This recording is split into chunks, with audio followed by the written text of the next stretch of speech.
warahmatullahi wabarakatuh.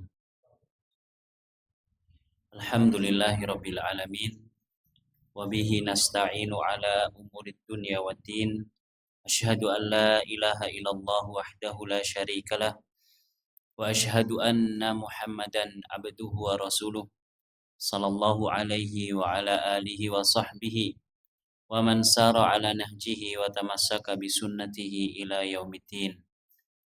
Rabbi shrah li sadri wa yassir li amri wahlul 'uqdatam min lisani yafqahu qawli. Kita panjatkan puja dan puji syukur kehadirat Allah Azza wa Jal. Salawat dan salam semoga senantiasa tercurahkan kepada baginda kita, uswah hasanah kita, Nabi Agung Muhammad sallallahu alaihi wasallam, kepada keluarga beliau, para sahabatnya, serta segenap umat yang senantiasa setia mengikuti jalan hidup beliau dengan baik dan benar. Bapak Ibu dan hadirin rahimani wa rahimakumullah. Insyaallah kita akan melanjutkan kajian kita dari kitab Taisirul Usul, penjelasan dari kitab Thalathatul Usul, yang merupakan karya salah satu imam dan khatib Masjid Nabawi, Syekh Dr. Abdul Muhsin Ibn Muhammad Ibn Abdurrahman Al-Qasim hafizahullahu ta'ala. Pertemuan yang lalu kita sampai pada pembahasan tentang yaitu makna daripada al-masajid. Firman Allah Subhanahu wa taala yang mendasari bahwasanya seluruh ibadah harus ditunaikan kepada Allah, yaitu dalam surat Al-Jin Allah berfirman, wa annal masajida lillahi fala tad'u ma'allahi ahada. Sesungguhnya masjid-masjid itu adalah milik Allah, maka janganlah kalian berdoa kepada selain Allah Subhanahu wa taala. Kalian berdoa kepada Allah dan kepada selainnya. Pertemuan yang lalu kita jelaskan bahwasanya makna masjid itu ada dua. Yang pertama, masjid yang merupakan bangunan fisik yang sengaja dibangun untuk ibadah. Bangunan fisik yang memang sengaja dibangun untuk ibadah. Masjid kaum muslimin. Makna yang lebih umum daripada ini adalah apa yang disebutkan oleh Nabi sallallahu alaihi wasallam, bahwa seluruh permukaan bumi ini telah Allah jadikan untuk beliau dan umatnya sebagai masjid, sebagai tempat untuk sholat. Di mana saja kita ingin sholat, maka diperbolehkan, kecuali tempat-tempat yang memang ada larangannya secara khusus. Ada 5 perkara yang menjadi kekhususan Nabi dan umatnya. Salah satunya adalah waju'ilat liyal ardu tahuran wa masjidan. Telah dijadikan untuk Nabi dan umatnya bumi ini seluruhnya sebagai tempat untuk bersuci dan tempat untuk melaksanakan sujud, tempat untuk ibadah.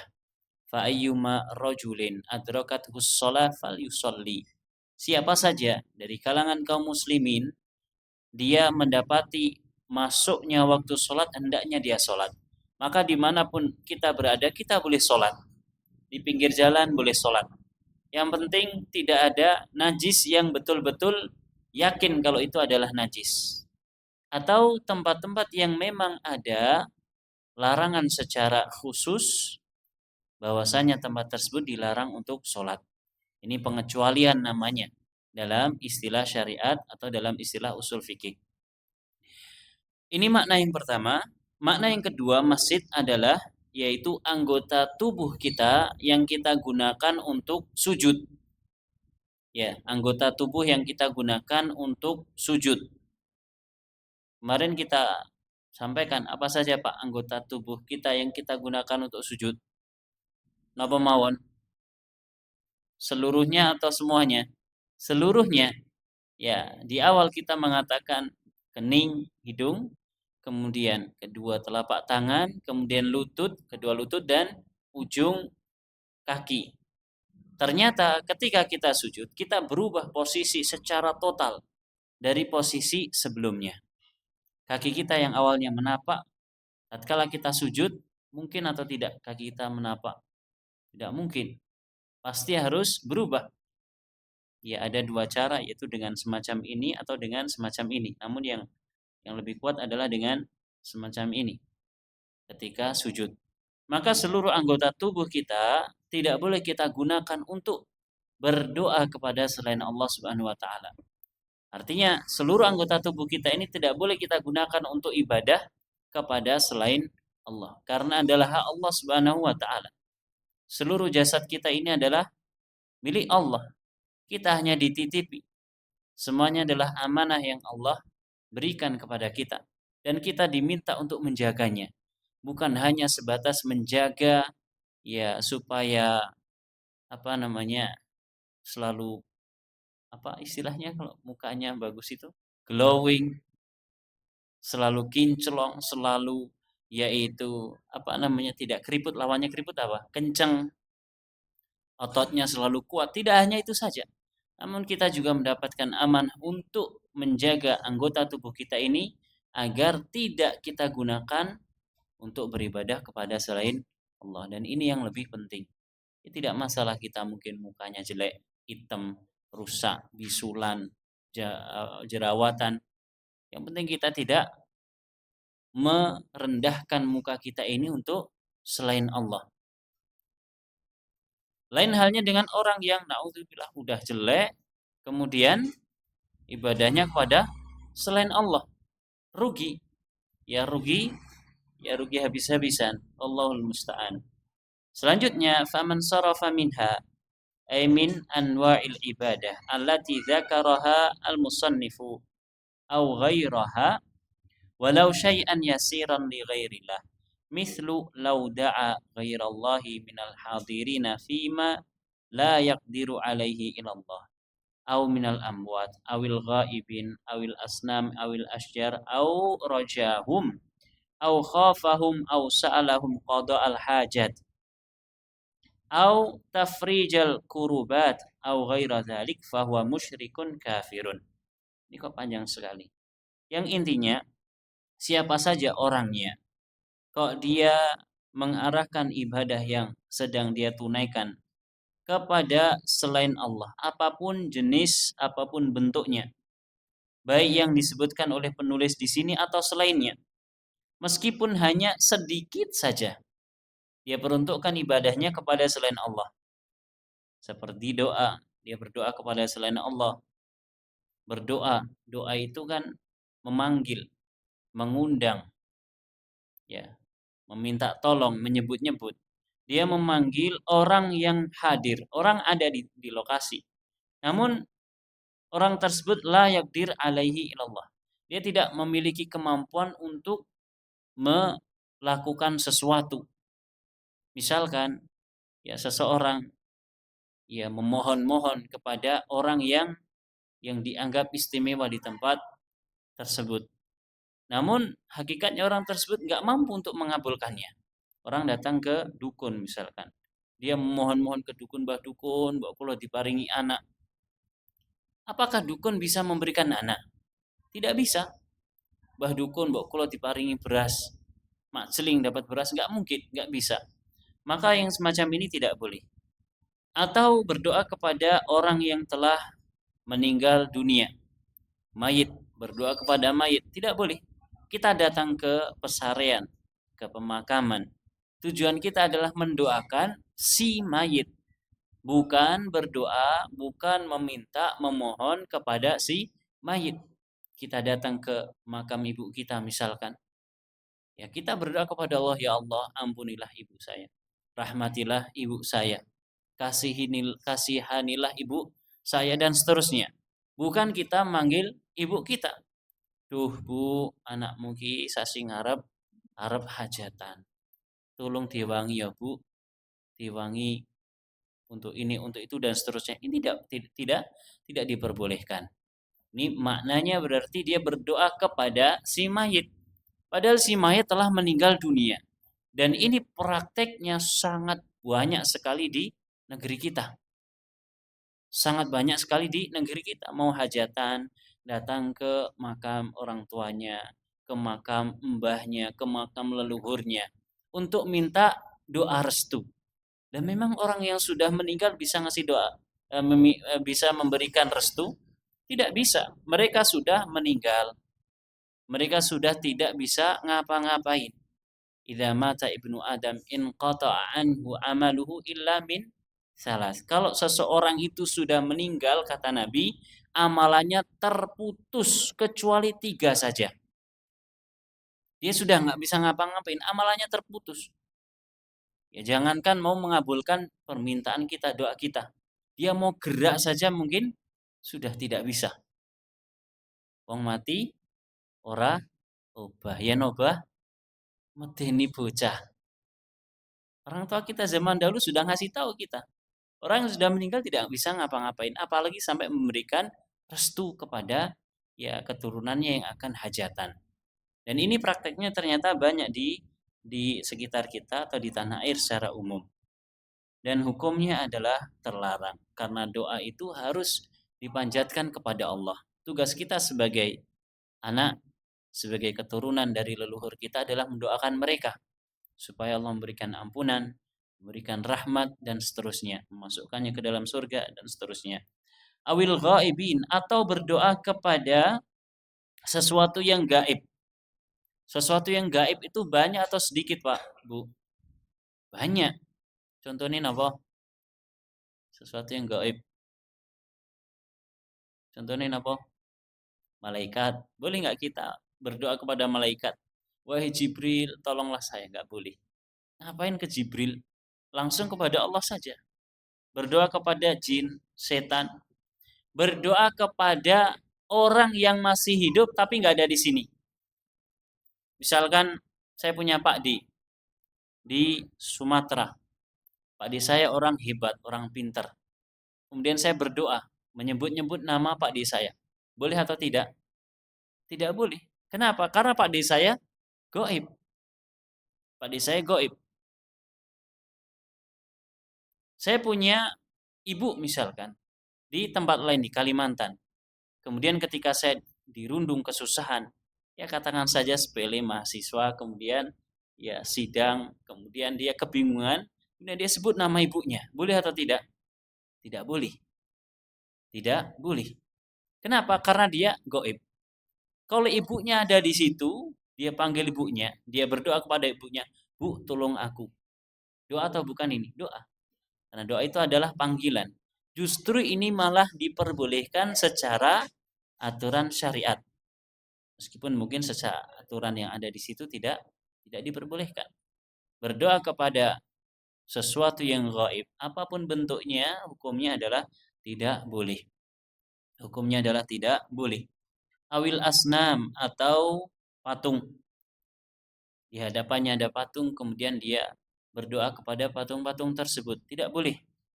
Yang suka plesir, ya di antara kita mungkin suka jalan-jalan. Ya silahkan, tidak mengapa kita menikmati keindahan bumi Allah Subhanahu wa taala. Kita jalan-jalan bersama-sama, oke. Namun jauhilah tempat-tempat yang terdapat banyak patung. Nabi Ibrahim alaihissalam jauh-jauh hari telah berdoa kepada Allah Subhanahu wa taala, wajnubni wa baniya an na'budal asnam. Ya Allah, jauhkanlah saya dan anak keturunan saya dari peribadahan kepada patung. Innahunna adlalna katsiran minan nas. Kata Nabi Ibrahim dalam doanya, sesungguhnya patung-patung itu telah menyesatkan mayoritas manusia. Pernah kita sampaikan Bapak Ibu, siapa di rumahnya punya patung, maka hendaknya dirusak. Apapun bentuknya. Ya patung kucing, patung apa, hendaknya dimusnahkan. Kenapa? Boleh jadi satu saat ya setan menggelincirkan kita, kemudian kita mengagungkan patung tersebut. Atau yang lebih umum dari patung. Kalau patung itu kan wujudnya makhluk bernyawa yang dipahat di batu atau kayu atau tanah atau semisalnya. Yang lebih umum dari itu adalah berhala. Berhala lebih umum lagi. Seperti apa? Cincin, kalung, keris. Konten sing gak ada keris, jimat, napa? Kol buntu, kol buntet. Kula nate gadah. Nggih, napa warisan dari leluhur. Ketika saya tanya bapak saya, "Ini buat apa?" "Oh, ini buat penglaris." Lah ndi duwe iki apa enggak ora laris lah dodol. Kemudian saya banting, ya orang tua teriak-teriak. Saya bilang, "Dia nggak bisa waktu itu masih ya saya masih kecil. Ini nggak bisa ngelawan." Termasuk keris, gambare Semar, Semar Mesem, Semar Mendem, Semar Mesem. Ini semuanya adalah napa? Berhala. Bentuknya apa? Jimat. Bentuknya adalah jimat. Tidak boleh kita merawat jimat, apalagi mengandalkannya, apalagi di waktu-waktu kita terhimpit. Saya sepertinya pernah cerita di sini, saya pernah safar dengan saudara yang punya jimat. Dan saya tidak tahu kalau dia punya jimat. Qadarullah sampai di tempat tujuan, gerayah-gerayah carry jebule. Nah, terus wah khawatir aku. Dia bilang khawatir. Kenapa? Karena jimatnya tertinggal. Subhanallah, diperbudak dengan benda yang benda tersebut tidak bisa berpindah secara sendiri, apalagi ngasih manfaat kepada pemiliknya. Maka kita yang mungkin punya warisan dari leluhur kita, dari simbah, dari mbah buyut atau yang lebih atas lagi, kita punya warisan benda-benda keramat, ya sebaiknya dimusnahkan. Loh ya eman-eman ini. Kalau nanti ujungnya akan menjerumuskan kita kepada kesyirikan, yang mending kita selamatkan akidah kita.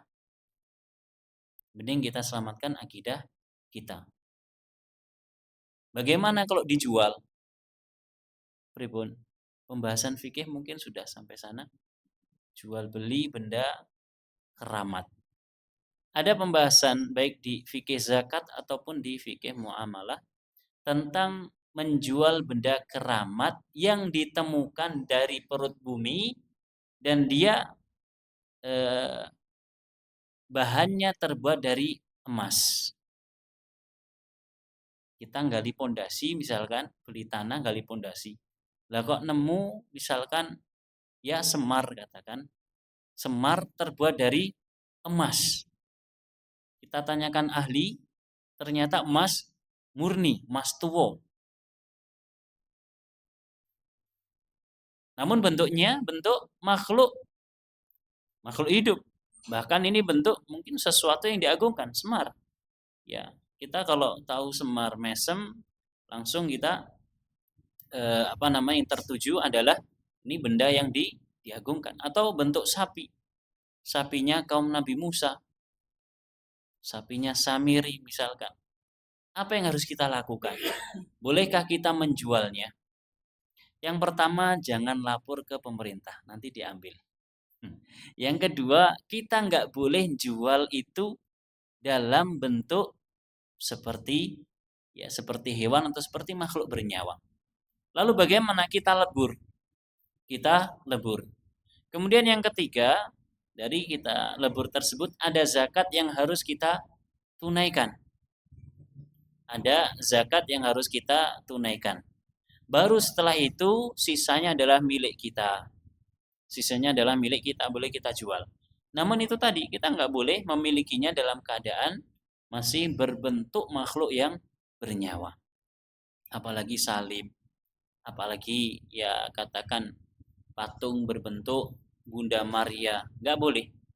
Terbuat dari emas, terbuat dari perak atau logam-logam mulia yang lainnya, nggak boleh. Harus dihancurkan. Lo nanti nilainya turun.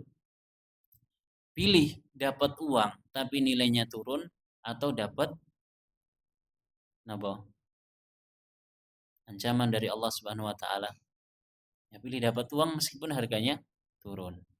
Ini harus kita pahami karena ya namanya berhala itu mereka menyesatkan manusia dan bentuknya tidak harus apa? Makhluk yang bernyawa, tidak harus patung.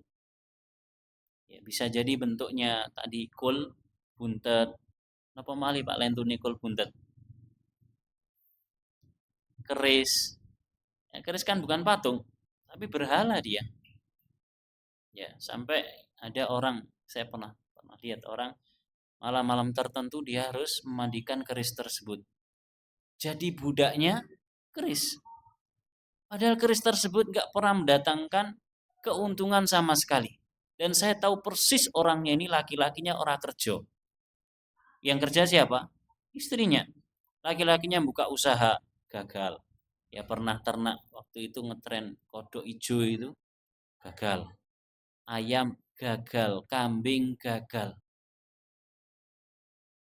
Dan orang-orang tahu ini orang punya keris yang malam-malam tertentu dia memandikannya. Semuanya tidak mendatangkan manfaat ataupun madharat. Justru menyesatkan manusia.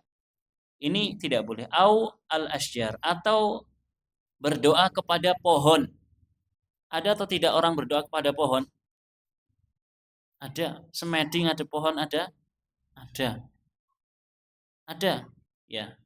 Dan saya pernah lihat sendiri orang yang melakukan ya aktivitas semacam itu, melihat dengan kepala. Termasuk orang semedi di goa.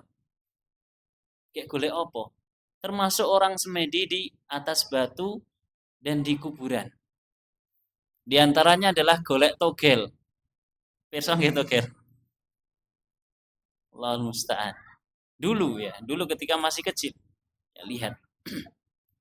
Kalau di Jawa Timur ada sebagian tempat itu mata air, sumber atau sendang itu kemudian dijadikan sebagai tempat untuk sadranan. Jadi di hari-hari tertentu atau kalau ada orang punya hajat, biasanya buat sesaji atau menyembelih di tempat tersebut. Dan ini hukumnya adalah haram, hukumnya adalah syirik. Biasanya di sendang tersebut ada pohon besar. Kemudian ada ya semacam batu atau tempat yang rata. Ya bahasa Arabnya atrihah atau dorih. Dan ini ada. Dan di tempat saya tinggal ada beberapa titik yang dijadikan pemujaan semacam itu. Siapa pelakunya? Orang-orang yang mohon maaf KTP-nya Islam. Kalau dibilang itu syirik, itu ibadah kepada selain Allah nggak terima. Padahal jelas dia mengagungkan siapa? Pohon atau penghuni pohon. Dan ini ada di zaman Nabi Shallallahu Alaihi Wasallam. Tatkala penaklukan kota Mekah, Nabi perintahkan supaya berhala-berhala yang diagungkan di sekitaran Mekah dihancurkan. Di antaranya yang Allah sebutkan dalam surat Nuh, apa saja?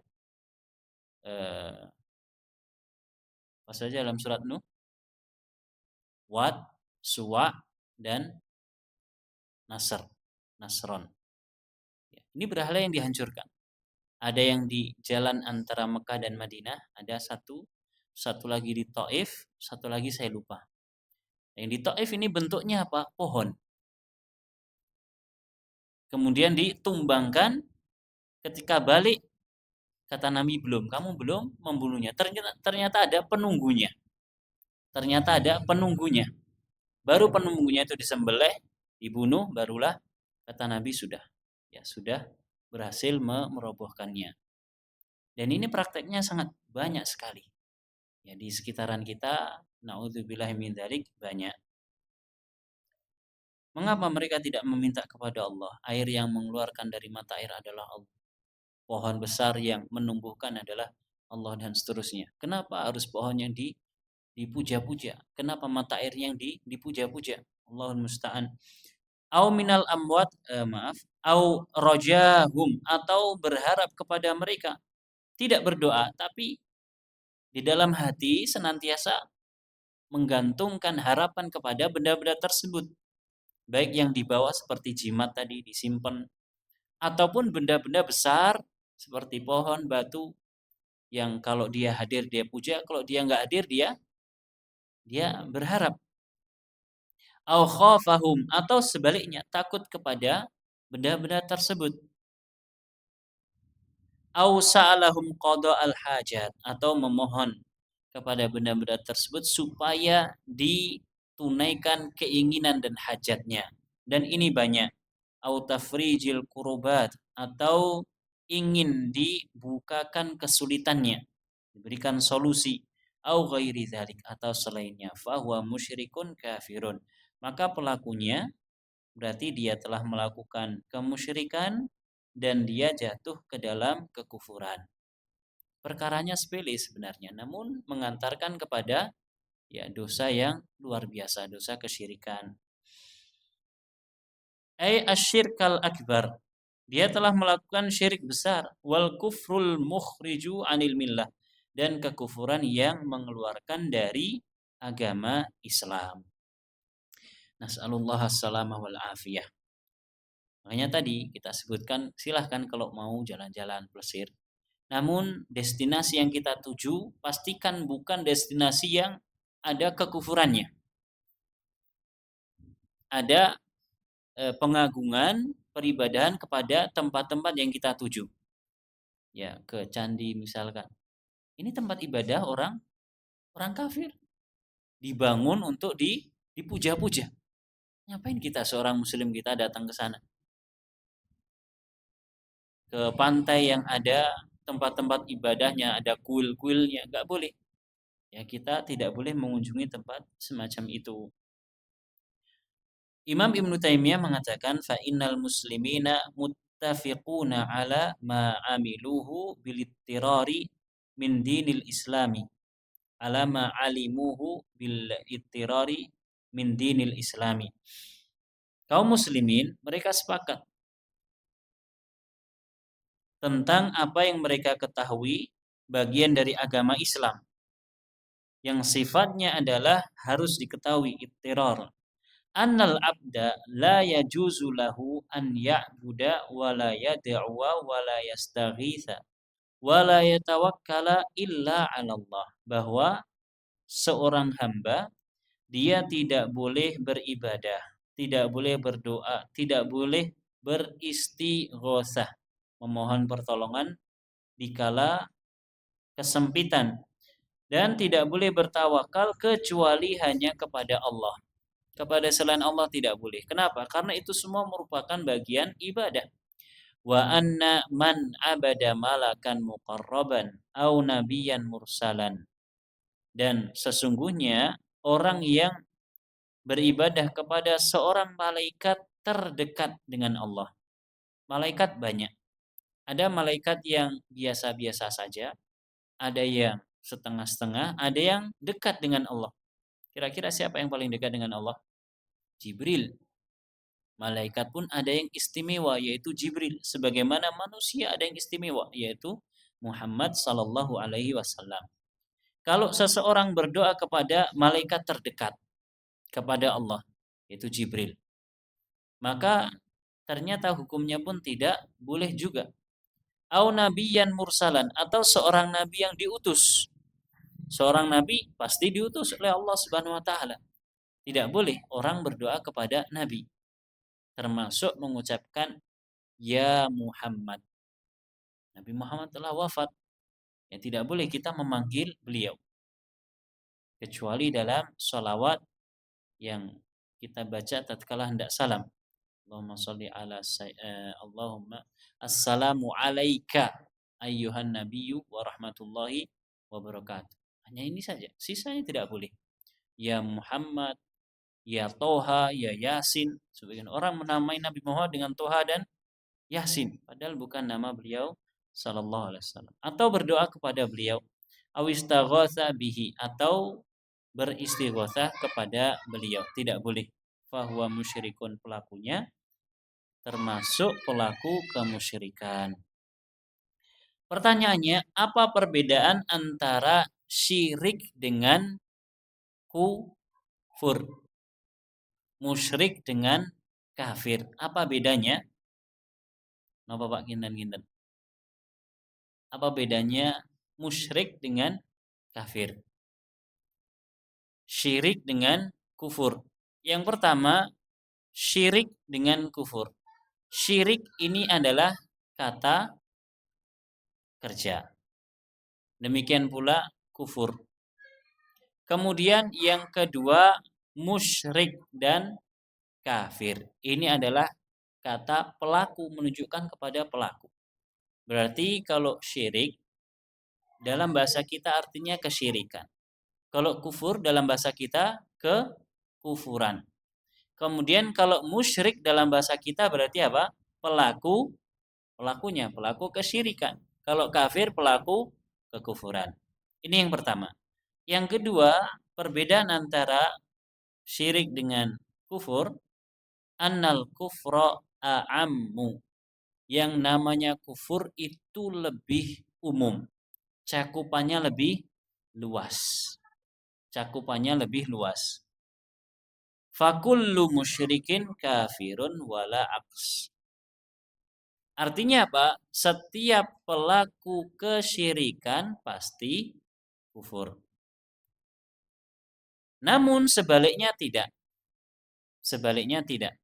Ya, kufur itu lebih luas. Nah, di antara bentuk kekufuran itu ada kesyirikan. Nah, syirik ini lebih kecil. Faman tafa ala qabrin au da'ahu min dunillah fahuwa musyrikun. Kalau ada orang dia tawaf. Tawaf niku napa? Mengelilingi, muter-muter.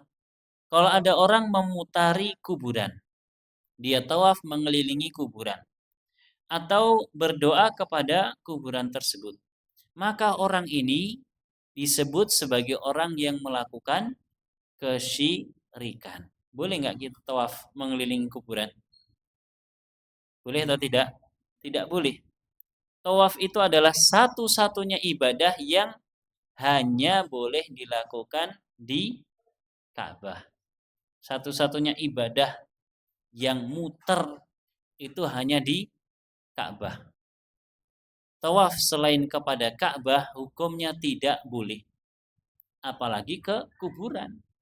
Atau tawaf mengelilingi masjid ini nggak boleh. Mengelilingi rumah kita. Rumahnya mau dibangun sebelum ditanam batu pertama, ditawafi dulu 7 kali. Boleh atau tidak? Nggak boleh. Karena tawaf ini adalah ibadah yang khusus. Hanya dilakukan mengelilingi Ka'bah saja. Bahkan sebagian para ulama, mereka melarang tawaf mengelilingi Ka'bah-Ka'bahan. Nanti pirsa Ka'bah-Ka'bahan yang biasanya buat latihan manasik, baik manasik haji atau umroh. Pirsa nggih. Sebagian para ulama nggak boleh. Ada replika Ka'bah, sebagian mereka melarang. Kenapa? Karena ini adalah ibadah yang tidak boleh dilakukan kecuali di Ka'bah asli. Sebagian mereka seperti itu, sampai seperti itu. Saking apa? Saking menjaga supaya ibadah ini hanya dilakukan di Ka'bah yang asli. Namun sebagian yang lain memperbolehkan jika tujuannya untuk pembelajaran. Tujuannya pembelajaran tidak masalah. Wallahu taala a'lam. Maka pelaku orang yang tawaf mengelilingi kuburan atau berdoa kepada kuburan, dia adalah orang yang musyrik. Di saat itu pula dia juga orang yang kafir. Kenapa? Karena setiap kemusyrikan berarti dia juga merupakan kekafiran. Wa man istahza'a bi syai'in minad din fahuwa kafirun wa la yusamma musyrikan. Adapun kalau ada orang mengolok-olok agama, menjadikan ajaran agama sebagai bahan guyonan, bahan candaan, maka pelakunya berarti dia telah melakukan salah satu bentuk kekufuran. Baik, apakah pelakunya ini disebut sebagai orang musyrik? Tidak. Karena dia tidak melakukan kemusyrikan. Dia hanya melakukan kekufuran saja. Balistahza'u kufrun wa amma fil akhirati fa ma'alul kafir wal musyriki sawa. Adapun di akhirat kelak, maka tempat kembali keduanya sama. Orang yang musyrik, orang yang kafir, tempat kembalinya sama di neraka. Fakilahuma mukhalladun finnar, keduanya akan kekal abadi di dalam neraka. Waliyadzubillah, semoga Allah melindungi kita. Tentang hal ini, tentang kekufuran, Allah berfirman, innallaha la'anal kafirina wa a'adda lahum sa'ira. Sesungguhnya Allah melaknat para pelaku kekufuran, orang-orang kafir. Dan Allah persiapkan untuk mereka sa'ir, neraka sa'ir. Berarti orang kafir kemana kembalinya? Ke neraka sa'ir. Adapun tentang musyrik, Allah berfirman, innahu may yusyrik billahi faqad harramallahu alaihi jannah wa ma'wahu nar wa ma lidzalimina min ansar. Sesungguhnya siapa saja yang melakukan kesyirikan kepada Allah, menduakan Allah, maka Allah telah haramkan baginya surga. Wa ma'wahu nar, dan tempat kembalinya adalah neraka. Dan pelaku kezaliman tidak akan mendapatkan seorang penolong pun. Ini tentang orang yang musyrik. Artinya dua-duanya sama, akan kembali ke neraka. Wallahul musta'an. Selanjutnya kita akan membahas tentang ibadah-ibadah yang kemarin sempat kita sebutkan. Ya, ibadah yang pertama adalah doa. Apa landasan dasar dari Al-Quran atau dari hadis yang menunjukkan bahwa doa adalah merupakan bagian dari ibadah? Dalilnya bahwa berdoa merupakan ibadah, dan pelakunya kalau dia melakukan doa kepada selain Allah berarti dia telah musyrik dan kafir. Dalilnya adalah firman Allah Subhanahu wa taala, wa may yad'u ma'allahi ilahan akhar la burhana lahu bihi fa innama hisabuhu 'inda rabbih innahu la yuflihul kafirun. Barang siapa yang berdoa bersama Allah, Tuhan selainnya, yang tidak ada burhan. Burhan itu artinya ilmu atau bukti atau keterangan yang jelas yang menunjukkan kebolehan perbuatan tersebut. Orang beribadah kepada selain Allah dan dia tidak punya bukti bahwa beribadah kepada selain Allah itu boleh. Pertanyaannya, memang ada kebolehan untuk beribadah kepada selain Allah? Apakah Allah pernah menurunkan izin untuk beribadah kepada selainnya? Tidak ada. Tidak ada izin dari Allah seorang boleh beribadah kepada selainnya. Coba cari satu ayat atau satu hadis yang isinya silahkan beribadah sekali-kali kepada Isa, pada Yesus, atau kepada Bunda Maria. Tidak ada. Sekali-kali ke patung, sekali-kali ke penguasa laut. Tidak ada. Kenapa? Karena peribadahan kepada selain Allah adalah peribadahan yang batil, yang tidak ada keterangan yang memperbolehkannya. Maka orang yang semacam ini perbuatannya fa innama hisabuhu 'inda rabbih. Hisabnya adalah ada di sisi Allah Subhanahu wa taala. Sesungguhnya tidak akan beruntung orang-orang yang kafir. Dalam ayat ini Allah sebut pelaku kemusyrikan, dia adalah seorang yang kafir. Begitu seorang melakukan kemusyrikan, otomatis dia jatuh ke dalam kekafiran. Maknanya apa? Keluar dari agama Islam. Islam kafir. Kalau tidak Islam berarti ya kafir. Orang yang melakukan kemusyrikan otomatis langsung kafir. Wallahul musta'an. Penjelasannya, wa may yad'u wa man yasrifu ayya naw'in min anwa'il ibadah li ghairillah ka'an yad'u ma'allahi ilahan akhar minal amwati wal authani wal ahjari au ghairiha.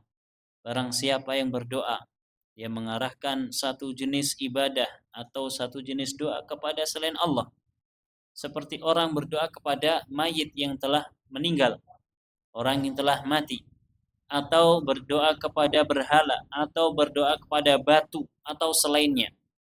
Memang ada orang berdoa kepada batu? Wonten apa mboten? Ada. Banyak atau banyak? Banyak. Banyak. Bahkan mungkin waliyadzubillah sebagian orang yang ya beragama Islam, dia tidak tahu kalau ternyata berdoa kepada batu tidak diperbolehkan. Ada. Berdoa kepada pohon, ada. Ada orang yang berdoa kepada pohon. Pohon dikeramatkan, diagungkan, dikasih sesaji setiap malam Jumat tertentu. Niki malam Jumat napa? Kliwon, pas. Ya. Ringin di pertigaan jalan, ringin di tengah pasar. Ada saja orang yang dibodohi sama setan. Apa manfaatnya bunga untuk pohon? Bunga itu juga dari pohon. Dikasih ke pohon beringin. Pohon beringinnya bisa apa? Pernah kita sebutkan, pohon beringin itu geser sedikit saja dari tempatnya, tidak bisa. Kok dipuja-puja? Kok diagungkan? Sampai dikasih sesaji. Ya, dikasih bunga. Yang lebih parah lagi ya dikasih makanan. Ya memang pohonnya bisa makan. Kalau dikasih pupuk gitu mungkin masih masuk akal. Ben tambah gede, tambah subur, oke. Kalau dikasih makanan dengan penyajian yang ada ritual dan seremonialnya, ya lucu. Apalagi sampai disembelihkan hewan. Ada atau tidak orang menyembelih untuk pohon? Ada. Ada. Pohon disembelih hewan untuknya. Ini adalah kemusyrikan dan Allah melarangnya. Atau selainnya, selain itu semua, ya banyak orang menyembelih untuk rumah. Mau bangun rumah, setiap napa jenenge pojokan cakar ayame disembelihi ayam. Syukur-syukur ayam sing ireng niku napa cemani. Ini kesyirikan. Orang mau hajatan nyembelih ayam jago. Sebelum nyembelih membaca mantra yang dia tujukan kepada roh-roh yang ada di sekitaran tempat hajatan tersebut. Dan saya pernah menyaksikan dengan mata kepala saya sendiri. Tidak sengaja. Tidak sengaja. Biasa cah nom kan kalau ada hajatan diminta untuk jadi sinom gitu. Nah, saya menyaksikan, loh, ini kok nyembelih kok ora disembelih-sembelih, dibacakan dulu, disebut roh-roh yang naudzubillahi min dzalik. Ini adalah bentuk kesyirikan.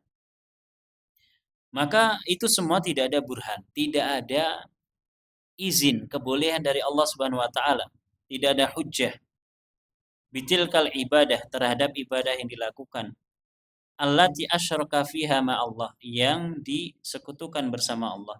Wa hadzal qaidu la yufhamu minhu anna hunaka man ya'budu ghairallahi bihujjatin wa innama utiya bihi liyubayyana lahum annahu la hujjata li ahadin fi da'wa asyirk. Ini yang kita sebutkan. Tidak ada sama sekali hujjah bagi pelaku kesyirikan. Enggak ada. Coba dicari dari kisah Nabi siapa yang pernah melakukan ibadah kepada selain Allah. Gak ada. Baik dalam Al-Quran ataupun dalam kisah yang Nabi sebutkan dalam hadis-hadis beliau. Tidak ada. Ya, mengagungkan selain Allah Subhanahu wa taala. Semua nabi mengajak ibadah kepada Allah Subhanahu wa taala semata. Demikian pula pengikut setianya. Kalau kita pengikut setia para nabi, mobil khusus nabi kita Muhammad sallallahu alaihi wasallam, ya hendaknya kita beribadah hanya kepada Allah saja. Falaisat ibadatuhum an dalilin innama an dolalatin wa ahwa. Maka ibadah yang mereka tunaikan itu tidak ada landasan dasarnya, tidak ada dalilnya. Hanya berdasarkan kesesatan dan hawa nafsu. Hanya ngikuti hawa nafsu. Padahal hawa nafsu itu dekatnya sama setan. Hawa nafsu dekatnya sama setan. Wallahu taala alam.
Baik, kita selesaikan paragrafnya.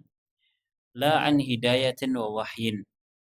Ibadah yang mereka lakukan tersebut tidak dilandasi, tidak didasari oleh hidayah, petunjuk dan juga wahyu. Faman fa'ala dzalika faqad tawa'adahu Allah. Siapa saja yang melakukan peribadahan kepada selain Allah, apapun bentuknya, doakah itu, roja, harapan, nazar kepada selain Allah, dan siapapun objeknya, objek yang diibadahi, pohon, batu, manusia, mayit dan seterusnya, maka orang yang melakukan ini dia mendapatkan ancaman dari Allah, fa innama hisabuhu wa iqabuhu inda rabbi. Nanti akan dihisab oleh Allah Subhanahu wa taala. Akan diminta pertanggungjawaban dan akan diberikan hukuman yaumal qiyamah, di hari kiamat, bi khuludihi finnar, dengan kekekalan, keabadian di dalam neraka. Innahu man asyraka ma'ahu ghairahu la yuflihu. Sesungguhnya orang yang melakukan kesyirikan bersama Allah, dia beribadah kepada Allah, beribadah kepada selain Allah, atau bahkan yang lebih parah, beribadahnya hanya kepada selain Allah, dia tidak akan pernah beruntung. La yuflih, la fid dunya wala fil akhirah. Dia tidak akan beruntung di dunia dan juga di akhirat. Coba kita lihat pelaku kesyirikan, habis hartanya untuk ya melakukan kesyirikan. Orang yang tadi kita sebutkan memuja-muja arca tertentu atau batu tertentu, pohon tertentu, setiap hari ngasih sesaji, pisang apa namanya, yang hijau, pisang Ambon. Ya, saya pernah punya kenalan bakul pisang. Kata dia, pisang kami ini dibawa ke Bali. Dan kalau sampai sana sudah mulai kuning, sudah matang, nggak laku. Harus masih hijau. Loh, kok ke sana? Iya, karena di sana dipakai untuk sesaji. Habis uangnya untuk sesaji. Kalau satu apa namanya itu jenenge? Tunggal sak sisir niku. Sak lirang. Kalau selirang 25.000. Pagi sore berarti 50.000. Habis uangnya. Habis. Ya, pelaku kesyirikan itu repot. Beda dengan orang yang Islam, berserah diri kepada Allah Subhanahu wa taala, hanya beribadah kepada Allah Subhanahu wa taala. Kita beribadah mudah. Palingan kalau yang mengeluarkan biaya itu adalah air saja. Kita berwudu, kemudian kita ibadah. Dan alhamdulillah kita tinggal di satu tempat yang air sangat mudah. Kita ditakdirkan kita tinggal di tanah yang tandus. Air mungkin agak berbiaya. Pun itu ada solusinya. Kalau air ini dipakai untuk wudu terus, dipakai untuk mandi terus, akan habis. Sehingga orang akan kehausan, boleh tayamum. Laku sak tandon banyu ini untuk minum. Kalau kita gunakan untuk wudu, untuk mandi, kita nggak minum malah binasa. Boleh tayamum. Islam mudah. Ya, tidak sesulit apa yang dilakukan oleh pelaku kesyirikan. Wa ulaika humul kafirun, dan mereka adalah orang-orang kafir al-kharijuna an millatil Islam, yang telah keluar dari agama Islam. Meskipun mungkin lahir ceprot bopo biyunge Islam, KTP-nya Islam, tapi kalau dia melakukan ibadah-ibadah kepada selain Allah, hakikatnya dia telah keluar dari agama Islam tanpa disadari. Dan ini yang terjadi pada mayoritas kaum muslimin. Mereka melakukan aktivitas kemusyrikan tanpa mereka sadari. Apa sebabnya? Napa kinten-kinten sebabnya? Karena kejahilan. Karena kebodohan, tidak tahu ilmu. Ternyata secara syariat, secara ilmu agama ini terlarang. Mereka tidak tahu. Taunya apa? Ini adalah warisan nenek moyang kami. Inna wajadna aba'ana kadzalika yaf'alun. Kami menjumpai bapakku, mbahku mbiyen, buyutku mbiyen, seperti ini yang mereka lakukan. Dan ini dalam Al-Qur'an ada. Pelaku-pelaku semacam ini tidak hanya di zaman kita, dari dulu ada, dan dalilnya selalu seperti itu. Nguri-nguri apa? Napa? Antara ini nguri-nguri budaya, nguri-nguri warisan leluhur, nguri-nguri ajaran simbah dan seterusnya. Ini kearifan lokal. Ini adalah dalil mereka yang paling kuat. Itu saja. Padahal semuanya ya sangat syarat dengan unsur-unsur kesyirikan yang dilarang oleh agama kita. Nasallallahu salamal afiyah. Al-kharijuna anil millah. Mereka keluar dari agama Islam tanpa mereka sadari. Wa fil ayah awdahu burhanin ala kufri man da'a ma'allahi ghairahu. Sawa'un kanal mad'uwu malakan au nabiyan au qabran au ghaira dzalik. Dan ayat ini secara jelas yang menjelaskan eh, atau dalam ayat ini terdapat petunjuk yang sangat jelas yang menunjukkan akan kufurnya orang yang berdoa kepada selain Allah. Baik yang didoai adalah malaikat, nabi, kuburan ataupun selainnya. Dan ini kita ulang-ulang kenapa? Karena harus tertanam dengan kuat di dalam hati kita. Dalam keadaan tertentu mungkin masih ada hal-hal yang dahulu kita yakini muncul dalam keadaan kepepet. Ya mungkin kita nggak sadar kita berdoa kepada selain Allah. Kenapa? Karena dulu-dulu pernah meyakini hal tersebut. Diajari sama simbahnya, le, do, boleh kepepet, seluan jenenge iki. Bakal oleh solusi, bakal digampang lagi. Mungkin masih ada dalam hati kita. Maka ini harus kita kikis, harus kita hilangkan karena adalah merupakan bentuk kesyirikan. Wallahu taala alam bisawab. Bapak Ibu dan hadirin rahimani wa rahimakumullah, ini yang bisa disampaikan. Wallahu taala alam, mudah-mudahan bermanfaat. Mohon maaf kiranya ada kesalahan dan kekurangan. Wa sallallahu ala nabiyyina Muhammad wa ala alihi wa sahbihi wa sallama tasliman katsira. Wassalamualaikum warahmatullahi wabarakatuh.